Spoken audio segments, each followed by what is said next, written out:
Igreja Metodista Wesleyana, santidade como estilo de vida. Vamos abrir a palavra de Deus para a primeira carta do apóstolo Paulo aos Coríntios, capítulo de número 1, versículo de número 10. E vamos ler a palavra do Senhor. Rogo-vos, irmãos, pelo nome de nosso Senhor Jesus Cristo, que faleis todos a mesma coisa e que não haja entre vós divisões. Antes sejais inteiramente unidos na mesma disposição mental e no mesmo parecer.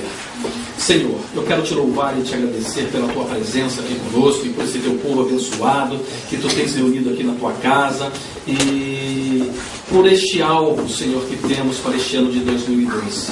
Alvo de buscar a tua face, a tua presença, de vermos os milagres acontecerem, de vermos, Senhor, as vitórias se manifestando na vida do teu povo. Sabemos que vamos enfrentar lutas e dificuldades, mas nós contamos contigo, Deus. Contamos com a tua proteção, com a tua instrução, para que nós venhamos fazer aquilo que nos compete. E confiando que tu farás aquilo, Senhor, que está acima de nossas possibilidades, a fim de que nós venhamos todos obtermos a vitória.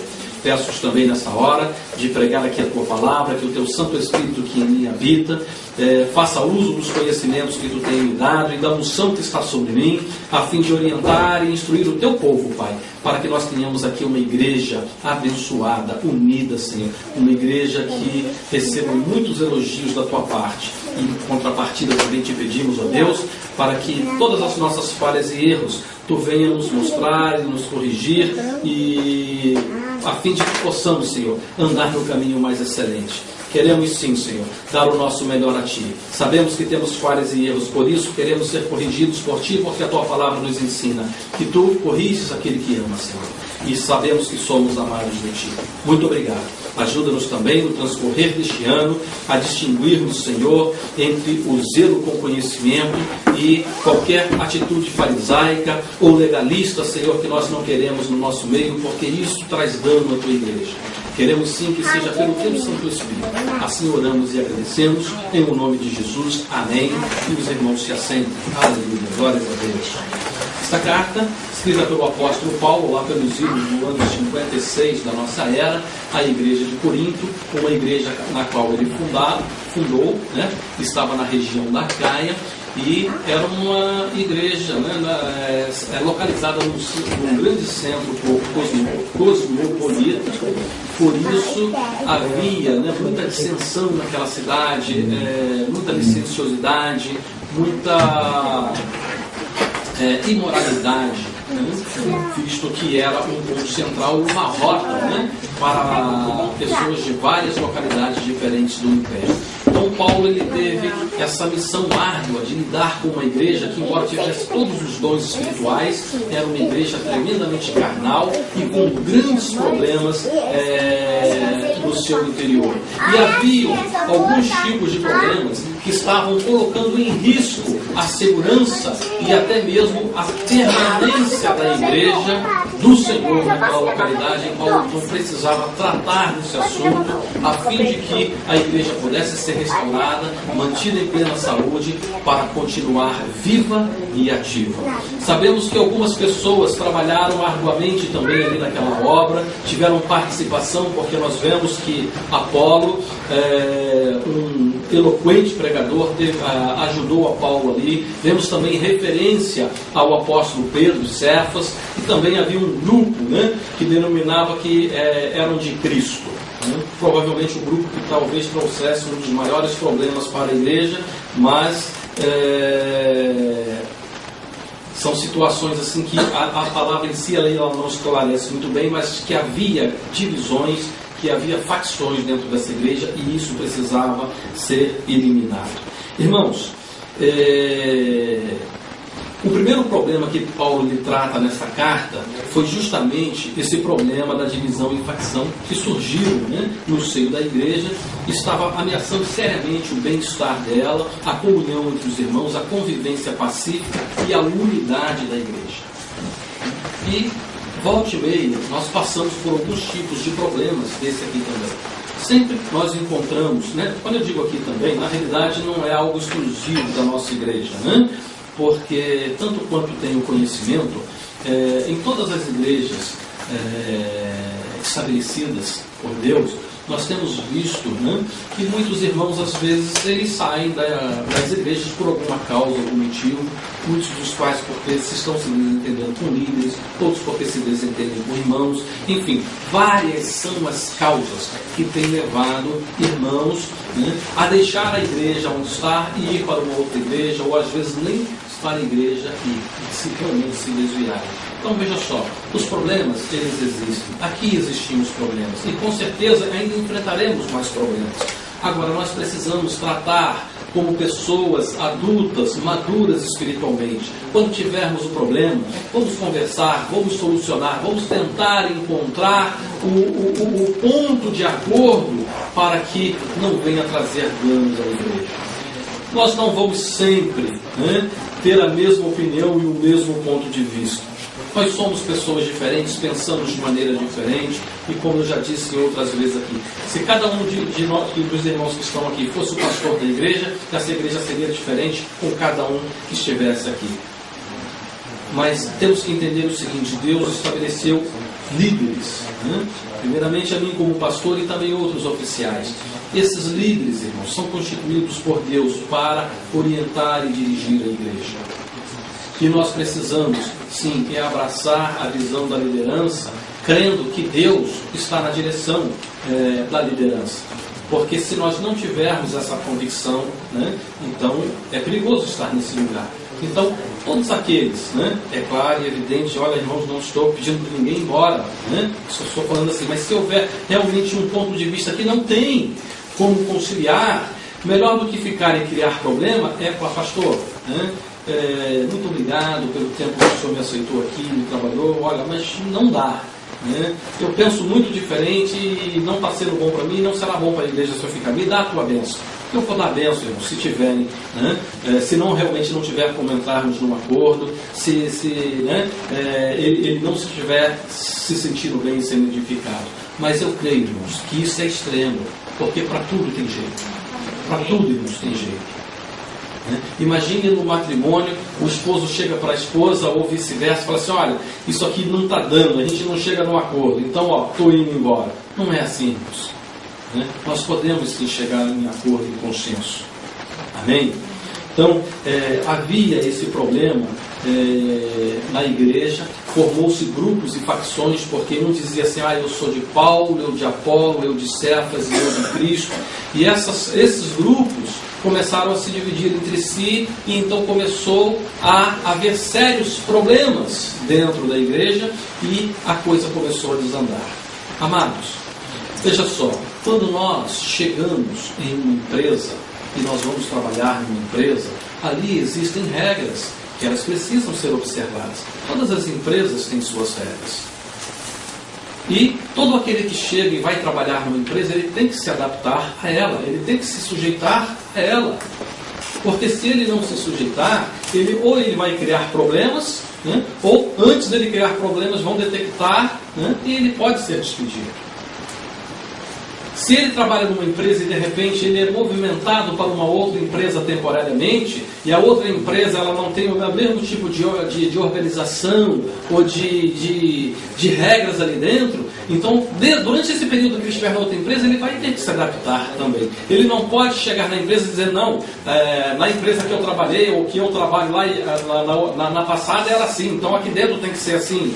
A gente chega aqui no Japão e fala assim: não, lá no meu país o meu costume é esse, então todo mundo aqui tem que mudar, né? Não são eles que têm que mudar, irmãos. Somos nós que estamos chegando aqui na nação do Japão. Nós é que temos que nos adaptar. E igualmente dentro da igreja, né? Podem vir irmãos de outras denominações e dizer: na minha igreja era assim, né? Por que aqui não é assim? Aqui não é assim, aqui é assim, irmão. Né? Tem que se adaptar, né? Então não pode haver esses tipos de divisões, de facções, porque isso não gera unidade e não dá, né, a unidade. Eu estou dando aqui exemplos aleatórios, irmãos, tá? Não é exatamente isso que está acontecendo, de pessoas chegar para mim e falar assim: não, pastor, a igreja aqui não é isso, né? Mas sempre há algum ponto de discórdia. E é justamente nesses pontos de discórdia, quando eles não são resolvidos, isso cria, né, uma situação de conflito, de confronto às vezes, né, de insatisfação, e às vezes as pessoas que estão insatisfeitas por alguma causa, às vezes não é nem exatamente por causa da situação da igreja, mas já estão vivendo outros tipos de problema, porque um problema também vai chamando outro problema, irmãos. E daqui a pouco, às vezes, a gota d'água acaba sendo o único lugar que não poderia ser, que é a casa de Deus. O lugar onde nós viemos para buscar a Deus e para servirmos a Deus. Alguns irmãos, né, que nos deixaram, né, e eu procurei analisar, né, pensei, poxa, onde foi que nós erramos? Ou qual foi o ponto que culminou em tudo isso? Mas quando nós começamos a ver o contexto, na realidade, esses irmãos já estavam mergulhados em outras crises bem anteriormente. Então, na realidade, um abismo foi chamando outro abismo. E aí não houve vigilância, né? Caíram para a insatisfação e acabaram nos deixando. Irmãos, não precisa ser assim. Vamos nos manter unidos, porque esse é o caminho da vitória para nós. Amém? E com relação, né, à nossa Igreja Metodista Wesleyana, por exemplo, ela tem regras, né? Ela tem uma doutrina, ela tem uma diretriz, uma organização, ela tem uma administração, né, que é prevista e que nós devemos obedecer e nos adequarmos a ela. Então nós não podemos fazer, como eu ministrei aqui na escola bíblica dominical, às vezes de dar um jeitinho para burlar as coisas, irmãos. Né? O Brasil tem muito jeitinho, irmãos. Os irmãos são brasileiros, os irmãos sabem aqui, exceto o Yuzu que está aqui, que é irmãozinho, mas os demais são brasileiros. E quem tem um pouco de experiência, talvez aqui os adolescentes, nem todos viveram muito tempo no Brasil, mas sabe que no Brasil tem jeitinho para tudo, irmãos. E nós vivemos num país, por aqui o Japão atualmente, que nós sabemos que não tem jeitinho. As coisas são mais rígidas. E nós estamos dentro desse contexto do Japão. E nós temos que procurar nos esforçarmos mais dentro desse aspecto, né, para tanto quanto possível, né, realmente estarmos andando em conformidade com essas regras, porque as regras elas vêm justamente para manter a ordem, para manter as coisas funcionando bem. Amém? Então, com certeza, esse ano eu gostaria que fosse um ano de mudança, como eu falei anteriormente, mas assim, gradativamente, nada de coisa tão brusca que, entendeu, as pessoas não consigam acompanhar. Mas é o que eu sempre falei para os meus filhos quando estudavam, que achavam dificuldade no Nihongo, no Kanji. Falei assim, filho, não deixa passar, porque se você passar um ano e não aprender, quando você for para o outro ano vai ficar mais difícil ainda. Depois chega um ponto que você não consegue acompanhar. Então te esforça agora e vai dando, porque lá no final você vai chegar, você vai alcançar. Né? Mesma coisa para nós, irmãos. Então deve haver um esforço contínuo, né? E dando. Porque se relaxar e coisa, depois quando a igreja estiver num ponto mais avançado e você tiver que dar um passo grande demais que não puder, vai ficar difícil. Amém? Então vamos traçar esse nosso alvo para o final do ano, né? De realmente buscarmos a Deus e de nos adaptarmos às regras, a tudo aquilo que está, na medida do possível, sempre buscando melhorar. E o que a gente não alcançar nesse ano, vamos tentar para o ano que vem. Amém, meus irmãos? Com certeza haverá muitas bênçãos, vitórias, né? E com certeza vamos ver muitos milagres da parte de Deus. Eu creio, irmãos. Né? Eu creio, por isso vou buscar. Amém?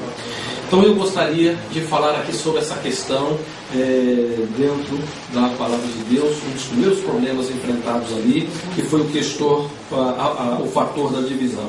Quais são os fatores, irmãos, que causam divisão?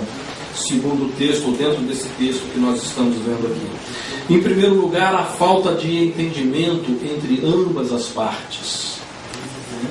Aí lá no Antigo Testamento, Deus, quando ele repreende o povo de Israel através do profeta Amós, no capítulo 3, no versículo 3, Deus fala assim através do profeta: andarão dois juntos se não houver entre eles acordo? Essa questão de andar junto, dentro do contexto dessa passagem do Antigo Testamento ali com Amós, era o seguinte: Amós era o profeta de Deus, estava em comunhão com Deus, o Espírito Santo de Deus estava sobre ele, e Amós estava trazendo uma palavra de condenação para Israel, num período em que financeiramente ou assim, na vida natural aqui na terra, eles estavam gozando de uma certa prosperidade, né? Então a palavra de Amós que ele estava trazendo era de juízo, e isso não estava em conformidade com o que o povo esperava e muito menos que ele queria ouvir. Mas esta repreensão de Amós, né, de Deus, através do profeta Amós para o povo, estava mostrando o seguinte, que enquanto Amós estava andando realmente no mesmo propósito com Deus, a nação de Israel não estava. Por isso, viria o juízo sobre ela. Porém, ela, baseando-se em seu momento de vitória e prosperidade que ela estava vivendo, ela não recebia aquilo como palavra de Deus. Mas nós vimos hoje que Deus ele é longânimo, que Deus ele alerta, que Deus ele fala e Deus é paciente, aguardando o arrependimento do transgressor. Mas quando o transgressor ele realmente endurece o seu coração e ele não se rende a Deus, então Deus aplica a disciplina. E aí Deus manifesta o seu poder e a sua justiça sobre aquelas causas. Então, sempre que dois não estão em acordo, não tem como andar juntos, irmãos. Por isso, é importante que nós venhamos buscar unidade de pensamentos, de alvo e de objetivos. E o alvo e o objetivo que nós temos aqui é simplesmente de servirmos a Deus com fidelidade, com integridade, com compromisso com Deus e com a sua obra. Esse é o nosso alvo, esse é o nosso objetivo. E com certeza, para esse propósito, que é um propósito grandioso, isso vai demandar esforço, dedicação. E como eu já disse, né, aquele que deseja viver piamente em Cristo, sofrerá perseguições, padecerá perseguições, teremos lutas, teremos adversidades na nossa caminhada, mas isso não é motivo para desanimarmos, porque a promessa de Deus é que Ele está sempre conosco, e Ele vai nos dar a vitória se nós formos fiéis, irmãos. Então nós não temos que temer as lutas que virão, mas cremos que Deus fará coisas grandiosas em nosso meio. Vale a pena, irmãos, vale a pena pagarmos o preço. Amém? Então precisamos eliminar, né, do nosso meio qualquer tipo de pensamentos ou de opiniões pessoais que entrem em conflito com o alvo que a igreja está buscando, com aquilo que nós queremos para a igreja do Senhor e para o povo de Deus. Quando um pai ele repreende um filho, colocando de castigo, ou então às vezes colocando ele ali para estudar, ele não quer estudar. Às vezes criança não quer estudar, irmão. Menino às vezes já é mais dado ao estudo, mas menino, né? Geralmente os meninos são difíceis. E quando você bota para estudar, fica ali de castigo, ele não gosta. Ele não quer. Mas nós sabemos que é o melhor para ele, para o futuro dele. Por isso os pais às vezes aplicam a disciplina, às vezes são duros, são rígidos, não porque são maus, não porque são inimigos de seus filhos, mas porque querem o bem de seus filhos. Assim é aqui na igreja. Nós queremos o melhor para os irmãos, para a casa dos irmãos, para o povo de Deus. Então nós temos que buscar, irmãos. E às vezes, né, nós temos que aplicar, né, certas correções, advertências, exortações. Mas me ajudem para que eu não entre, né, para o legalismo, o farisaísmo. Orem por mim, irmãos. Orem pelos oficiais. Orem por vocês. Vamos buscar, porque com certeza vamos ter vitória. Quando dois não andam juntos, que há discordância, e quando começa então cada um viver seus problemas, inclusive problemas pessoais, problema financeiro, problema com família, problema no trabalho, né? Aí às vezes até mesmo o problema chega na igreja, aí pega dois insatisfeitos que se juntam para conversar, irmãos. Aí rapidamente eles encontram um ponto de acordo em que estão discordando, aí já começam a formar os grupos e facções. E isso envenena a igreja. Isso tira a força da igreja. Isso traz danos para a igreja, irmãos. E isso não pode acontecer, porque nós temos que ser espirituais. A Bíblia diz que aquele que anda no Espírito, ele não satisfaz as concupiscências da carne. Infelizmente, irmãos, às vezes nós falhamos nessa área, porque somos humanos. E não é um ou outro que erra, não. Muitos, se não todos, erram ou já erraram. Mas nós temos que lutar, irmãos, para sairmos dessa situação e andarmos realmente no Espírito. Por isso, se nós buscarmos realmente a Deus, alimentarmos a nossa alma, o nosso espírito, buscarmos ao Senhor, com certeza mortificaremos a nossa carne e daremos a ela menos força e menos oportunidade para se levantar e agir em nossas vidas. E aí vamos passar a andar pelo Espírito. Amém? Então, esses partidos, eles surgem sim. Lá na igreja de Corinto surgiu por causa disso. Paulo era o fundador. Então muitos conversos ali, né? Não, Paulo é que é o homem de Deus, ele é o tal. Mas Apolo também era um amigo de Paulo e um companheiro de Paulo. Só que ele era fervoroso, né? nas pregações, eloquente, né? Um homem de vasto conhecimento, de cultura alta. Aí outros daqueles grupos que se identificavam com Apolo, assim, não, mas o Apolo é que é o homem de Deus, olha como é que ele prega, olha o conhecimento que ele tem.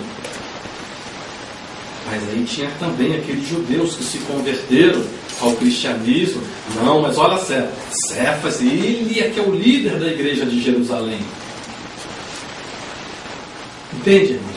Aí começa a formar grupos e a coisa não vai.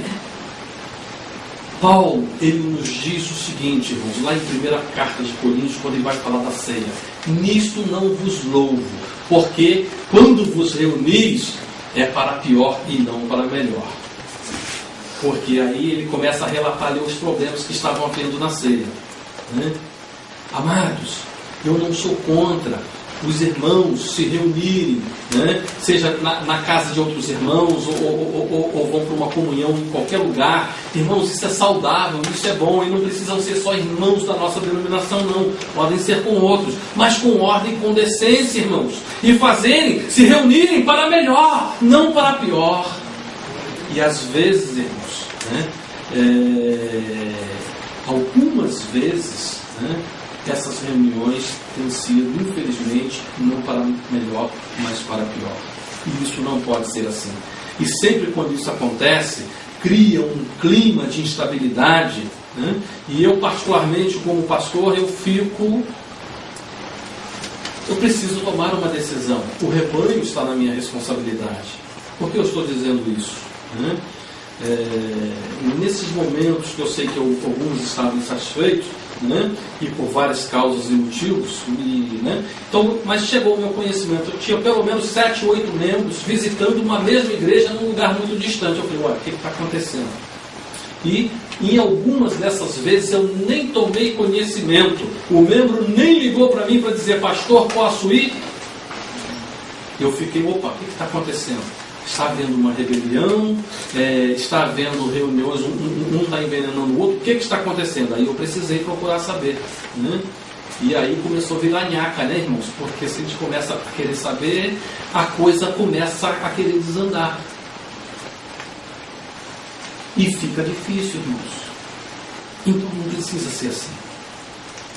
Nós podemos ter aqui uma igreja, né, como a igreja de Filadélfia, aonde nós estamos estudando na escola bíblica, que não houve nenhuma repreensão do Senhor contra aquela igreja. E o bem oposto é a de Laodiceia, que não houve nenhum elogio a ela. E as outras, né, com elogios e repreensões. E eu perguntei, se o apóstolo João escrevesse para nós aqui, o que ele falaria exatamente? Quais seriam os elogios? Quais seriam as repreensões? Tanto a termos de liderança, né, para a liderança da igreja, como também para a própria igreja em si. Então nós temos que estar avaliando essas situações, irmãos, para que nós possamos dar o nosso melhor a Deus. Amém? Então começou a surgir, né, partidos e facções, e como resultado disso, né, veio divisões. Agora, quais são os resultados da divisão? Em primeiro lugar, ele afeta logicamente a unidade, né? Então já não tem mais unidade. E quando afeta a unidade, irmãos, o problema é seríssimo. Por exemplo, Jesus ele fala lá nos Evangelhos, né, que toda casa subdividida, toda casa dividida, ela não subsistirá. O problema é grave. O problema é sério. Então não pode haver divisões, né? Então ela afeta a unidade, né? Não havia mais uma única direção a seguir. E isso enfraquecia os laços entre os irmãos, afetando, consequentemente, a comunhão da igreja. Tá? Porque divisão é isso. São pensamentos divergentes, cada um apontando para um lado. Imagine os irmãos, né, uma equipe, né? Vamos fazer um cabo de guerra, né? O cabo de guerra, irmãos, cada um puxa na sua direção. Então todos os de cá puxam para cá, todos de lá vão puxar para lá. Imagine se no cabo de guerra cada um quer puxar para um lado. Ou então imagine os irmãos, né, uns unidos um outro. Aí alguém grita assim, vamos todo mundo para a direita. O outro, não, vamos para a esquerda. Não, é para frente, não, é para trás. Como é que fica isso, irmãos? Não tem força. As forças de unidade, elas se anulam, porque está puxando cada um para um lado. Então a igreja, irmãos, ela tem que ter unidade. Porque quando afeta a unidade, afeta toda a igreja com sérios problemas, inclusive podendo levar uma igreja a deixar de existir. Porque aqui não é o caso, mas graças a Deus, quer dizer, não é o caso não, né? Lógico que nós corremos esse risco, mas não é o caso, assim, algumas igrejas no Brasil, ou algumas igrejas, elas começam, e temos até algumas igrejas aqui no Japão, ministérios independentes, por exemplo, eles começam. Então, se de repente tiver um racha na igreja, e a igreja rachar, chega num ponto que não tem mais condições de manter aquela igreja aberta. E aí o ministério vai e fecha. Então é sério, irmãos. Pode levar uma igreja à morte. Então nós não podemos agir dessa maneira. Amém? Então, o resultado da divisão é que ela afeta a unidade e gera contendas. Isso nós podemos ver tanto no versículo 10...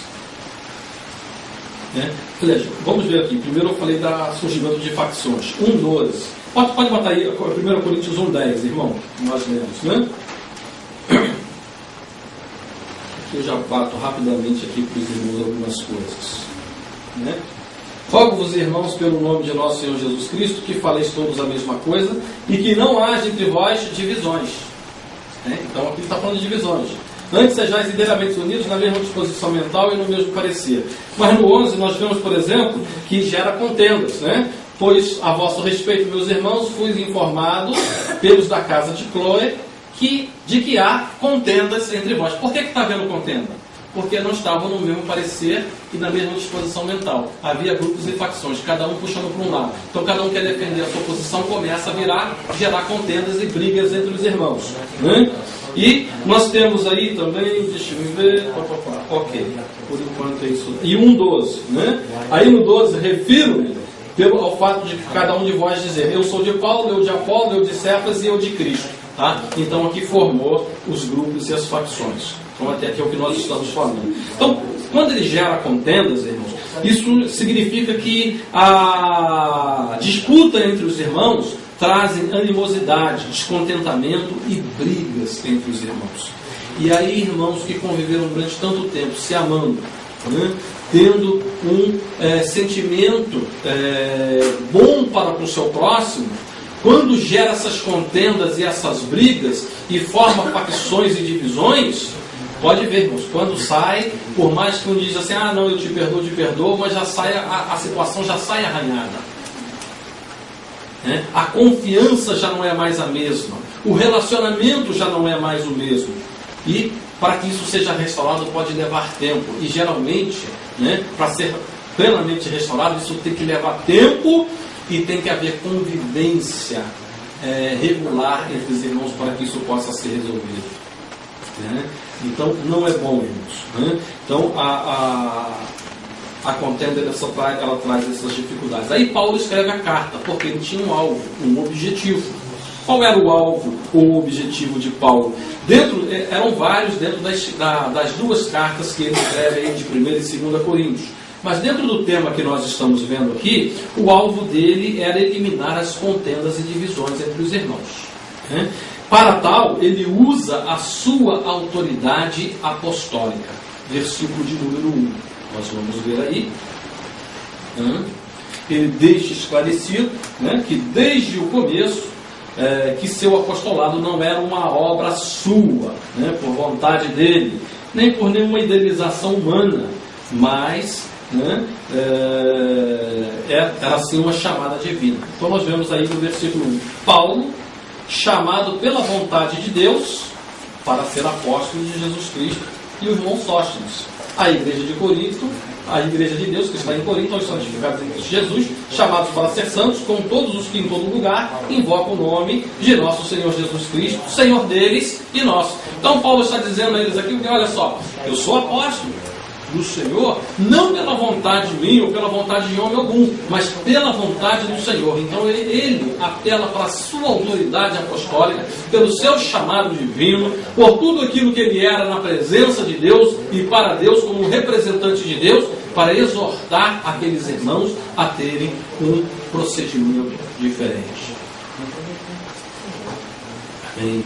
Então, amados, nós temos líderes constituídos aqui na igreja que são pessoas escolhidas e aprovadas por Deus e pela igreja. Então toda e qualquer autoridade, né, seja aqui do pastor,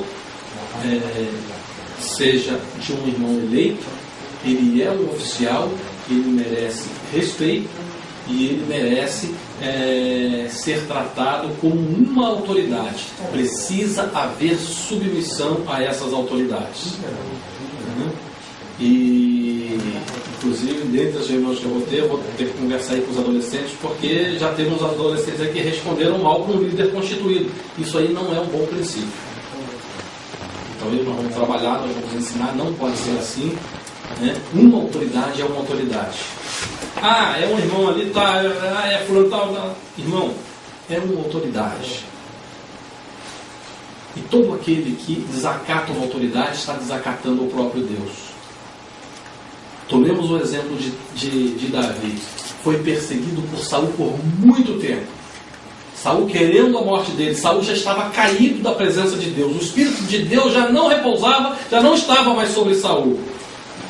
E um dia ele entra na caverna de Adulão para aliviar o seu ventre, e Davi estava lá dentro com seus homens. E alguns homens falam assim: hoje é o dia em que o Senhor entregou o teu inimigo na tua mão. Vai lá e mata ele. O que Davi fala? Quem sou eu para tocar no ungido do Senhor e ficar impune? Saul estava caído, Davi sabia disso, mas ele era ungido do Senhor. E competia ao Senhor tocar naquela vida e não a Davi. Quem é que toca no ungido do Senhor e fica impune? Toda autoridade, ela é constituída por Deus, irmãos. A Bíblia diz isso. Toda autoridade é constituída por Deus. Elas merecem respeito e elas merecem submissão de quem está sobre elas. Então, adolescentes, nós vamos conversar posteriormente, mas aprendam de pequeno a submissão a seus líderes constituídos. É adolescente igual eu. É uma autoridade constituída por Deus. Se você não aprender a estar submisso à sua autoridade espiritual, aí já de pequenos adolescentes, quando chegar grande, você pode se rebelar contra autoridades maiores. Amém? Então, o alvo era eliminar contendas e divisões através da sua autoridade apostólica, mas também através da sua orientação espiritual, porque Paulo escreve essa carta a fim de corrigir vários erros que estavam dentro da igreja de Corinto. Então aqui ele trata não somente sobre essa questão da divisão, mas também de outros problemas. E para tal ele usa, né, toda a sua autoridade e seu conhecimento que Deus havia lhe dado e a revelação de Deus para tal. Amém? O outro alvo, né, que além de eliminar essas contendas e divisões que se subdividiram, né, através da sua autoridade apostólica e através da orientação espiritual, nós temos o outro alvo, que é buscar a unidade. Paulo sabia da importância da unidade, porque sem unidade a coisa ia fragmentar, ia desandar e ia realmente trazer grandes prejuízos. Então ele precisava unir a igreja, através da mesma crença. Aí ele fala no versículo 10, falemos todos a mesma coisa. A palavra de Deus nos fala o seguinte, que a boca fala do que o coração está cheio. E se nós estamos unidos aqui como uma organização, uma igreja eclesiástica, e numa assembleia como os santos de Deus, temos que ter alvos em comuns e estratégias em comuns, irmãos. Fazemos parte do corpo de Cristo, aonde Paulo fala que há diversidade, um é mão, o outro é pé, o outro é boca, o outro é nariz, o outro é orelha, o outro é olho, visão. Então cada um tem que se adaptar ao lugar onde Deus o colocou. O que não pode é a boca querer ser nariz, ou o nariz querer ser mão, ou o pé querer ser mão. Imagina se eu quiser tomar minha água aqui e queria usar meu pé para tomar aqui, não vai ficar difícil, entendeu? Então, aonde Deus nos colocou, irmãos, existem princípios, normas, diretrizes, planejamento, existe uma série de coisas. Una-se. Em vez de se unir para um grupo que não concorda, que acha um monte de falhas, una-se para ajudar a encaminharmos na mesma direção. Era necessário que houvesse entre eles a mesma visão, o mesmo alvo, a fim de andarem na mesma direção. Imagine aí um grupo interligados entre si e um gritando, vamos para a direita, como o exemplo que eu dei, vamos para a direita, vamos para a esquerda, vamos para frente, vamos para trás, e aí? Para onde que vai? Irmãos? Então temos que ter a mesma direção. E através do mesmo pensamento, disposição mental e parecer. Isso aqui quer dizer o seguinte, para que todos andem na mesma direção e, portanto, em unidade, é necessário que haja entre todos os integrantes do grupo, em primeiro lugar, o alvo comum. E a mesma estratégia para alcançar esse alvo. Paulo estava exortando a desistirem de suas opiniões pessoais e facciosas, a fim de estabelecer a unidade de propósitos. O nosso propósito é esse, o nosso alvo é esse, as nossas estratégias são essas. Então vamos juntos. É claro que nas opiniões divergentes, na hora de cada um dar a sua opinião, todos têm essa liberdade. Vamos encontrar o melhor caminho. O que nós fizemos aqui com relação ao horário do culto? Vai ser de noite, como estava, ou volta para de manhã, como era? Então, votamos, procuramos saber a opinião dos irmãos. A maioria escolheu pela manhã, embora também houvesse um número razoável que escolheu à noite, mas prevaleceu pela manhã. Então o que tem que haver? Todos, bom, eu queria à noite, mas foi para amanhã, amém. Eu particularmente, eu falei, para mim, o horário que tiver, eu estou lá, eu sou pastor, mas particularmente, se eu tiver de escolher, eu vou escolher pela noite, eu optei pela noite, manter como estava. Mas a maioria ganhou, de ser para o dia. Então, falei, amém, eu estou aqui. E alegre, e feliz. Não foi o que eu queria. Mas isso não tirou o meu ânimo, e nem me levou a querer, não, peraí, deixa eu pegar outros irmãos aqui para a gente forçar uma barra e ser do jeito que eu quero. Aí vai virar bagunça ou vai dar problema, irmãos. Então, vencer uma parte, eu vou com alegria acompanhar essa parte. Se todos nós nos portarmos assim, com certeza nós vamos ter unidade e nós vamos chegar a pontos vitoriosos. Amém? Existem situações que eu, como pastor, eu sou soberano e eu posso tomar algumas decisões, mas isso são casos raros e eu, de forma alguma, vou querer ou espero nem precisar usar essas situações, porque sempre que chegam a extremos dá problema. Mas, em nome de Jesus, que esse ano vai ser um ano de muita vitória para nós, irmãos. Mas nós vamos precisar caminhar juntos, com a mesma disposição mental, falando a mesma coisa, buscando a mesma coisa, nos esforçando juntos, um ajudando o outro, e também compreendendo as falhas e limitações uns dos outros. Amém? Amém? Mas nós vamos chegar lá, dando. E para concluir, 1 Coríntios capítulo 15, versículo 33...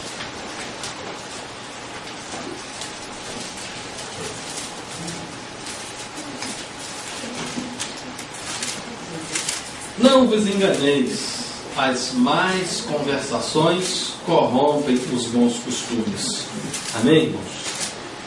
Vamos ficar atentos. Nada de você estar descontente com alguma coisa, procura chorar suas mágoas e encontrar um outro que também está descontente, e aí em cima disso, irmãos, a coisa vai andando por um caminho que não pode.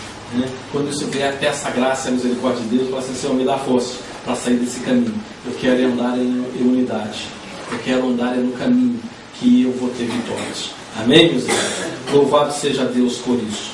Então eu quero realmente, assim, desejo do meu coração que todos nós andemos na mesma direção e, acima de tudo, busquemos ao Senhor e busquemos, que haja transformação em nossas vidas. Eu vou buscar transformação para a minha vida, pedindo logicamente também pela igreja, mas eu vou buscar transformação para a minha vida. E se cada irmão assim o fizer, com certeza no final do ano nós vamos ver muitas bênçãos e muitas vitórias. Eu creio, e a Bíblia diz: aquele que crê verá a glória de Deus, e esse ano nós vamos ver vitórias aqui. E estejam preparados para as lutas, para as adversidades. Então, está na luta, está na adversidade, vem compartilhar, vem pedir oração. E melhor do que nunca, irmão, venha orar. Amém? Nós vamos ter algumas atividades. Todo último domingo do mês, nós vamos fazer o jejum dos oficiais. Tá? Então, todo último domingo do mês, os oficiais estarão em jejum de pelo menos meio-dia, ou seja, iniciando a consagração até o final do culto, sendo que na consagração de 8 a 8h50 nós vamos orar nesse dia específico só por alvos da igreja, que será colocado aqui no projetor, passando em rotatividade, porque aí a pessoa vai orando, olha o que estiver passando ali, e nós vamos ficar nesse ciclo ali e vamos orar. É pela igreja, porque logicamente, por tudo que envolve a igreja. Então a igreja tem vitória, aqueles que estão na igreja vão ter vitória, suas famílias vão ter vitória, amém? E embora seja o jejum e oração dos oficiais, toda a igreja que quiser participar vai poder participar, porque vai ser na consagração. De 8 a 8h50 é oração, mas o jejum vai até meio-dia. Nós vamos continuar com a escola bíblica dominical e depois o culto dominical. Amém? E toda segunda, sexta-feira do mês nós vamos fazer uma vigília aqui, uma pequena vigília, após o culto de sexta-feira, de 10h15 à meia-noite, sendo que, como será uma vigília, a gente pode manter um pouquinho de flexibilidade nesse horário. É claro e evidente que aqueles irmãos que estiverem trabalhando ou vai precisar trabalhar, é como eu estou falando, irmãos, eu não vou cobrar de ninguém, mas assim, quanto mais os irmãos buscarem, mais vai ser bênção. Amém? Tá? Podendo estar aqui, venham comparecer e vamos buscar as bênçãos. Você está precisando de alguém da tua família para ser convertido? Você está precisando de alguma vitória numa área especial? Você está precisando de uma cura? Você está precisando de um milagre de Deus? Venha buscar a Deus, porque Deus tem a bênção. Amém, amados?